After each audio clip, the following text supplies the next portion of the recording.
आज शिवरात्रिको दिन बाटो छेकेर बस्ने भाइ बहिनीहरूको लागि चाहिँ हामीले चाहिँ पैसा दिँदै हिँड्दैछौँ। कति भाइ बहिनीहरू बाटो छेकेर बस्ने भेटिन्छ उनीहरू सबैलाई चाहिँ हामी पैसा दिँदैछौँ।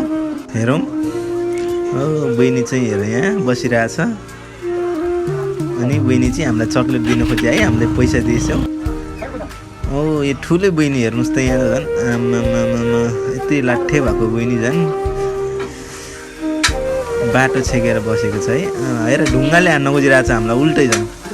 हामी झन् भाइ बहिनीहरूको लागि भनेर झन् पैसा दिँदै हिँड्दै थियौँ, बहिनी झन् रिसाए, हामीसँग रिसाए एकचोटि, झनक्क रन्किएको थियो बहिनी। हामीलाई केही भएन। हामी हेर यहाँ सानो भाइ एक्लै छ है, यो भाइ चाहिँ एक्लै थियो।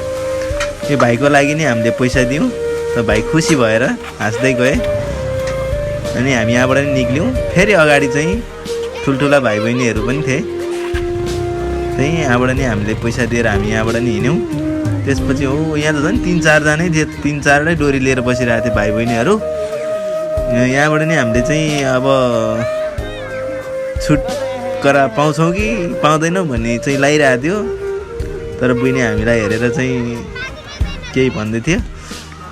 यहाँ हेर भाइहरू एकदमै साना भाइ बहिनीहरू चाहिँ। ल हामीले यहाँबाट नि भाइ बहिनीहरूलाई चाहिँ पैसा दिएर चाहिँ हामी यहाँबाट नि निक्लिने छौँ। भाइ बहिनीहरूलाई चाहिँ कति चाहियो भनेको है, 5 रुपियाँ चाहिँ हुँदैन है भनिरहेको छन् है।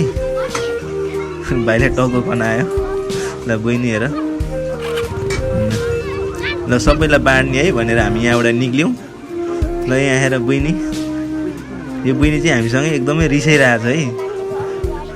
हेर सानी बहिनी चाहिँ हामीसँग चाहिँ एकदमै रिसाएको छन् भाइ बहिनीहरू। र हामीले यहाँबाट नि बहिनीहरूलाई पैसा दिएर ल रिसाइरहेको छ है, तर पनि हामी यहाँबाट नि निस्क्यौँ। यहाँ हेर्नु, एउटा दाइलाई पैसा छैन भन्दा पनि चाहिँ मलाई देऊ म फर्केर आएर दिन्छु भन्दाखेरि चाहिँ बहिनीहरू रिसाएछ। मसँग पैसा छैन दाइले भन्नु भइरहेको छ। हामी यहाँबाट निक्ल्यौँ। ल हेर सानो भाइ बहिनीहरू झन् ओहो 2जना बसिरहेछ है। ल हेर गीत गाइदेऊ न त भाइ भने गीत गाउने रे भाइले चाहिँ। ल हामी यहाँबाट नि चाहिँ दिएर बहिनीले डोरी चाहिँ झारिदिए भाइबाट लिएर हामी यहाँबाट निक्लेर गयौँ। गरी हाम्रो भिनाजुहरू पनि यहाँनिर बालुवा हाल्दै हुनुहुँदो रहेछ झोलुङ्गे पुलमुनि। हामी एकछिन कुरा गऱ्यौँ। अगाडितिर धेरै छन् है अझै भन्दै थिए। अब हामी चाहिँ घरतिर लाग्ने तर्खरमै थियौँ। लास्टै भिडियो हो यो।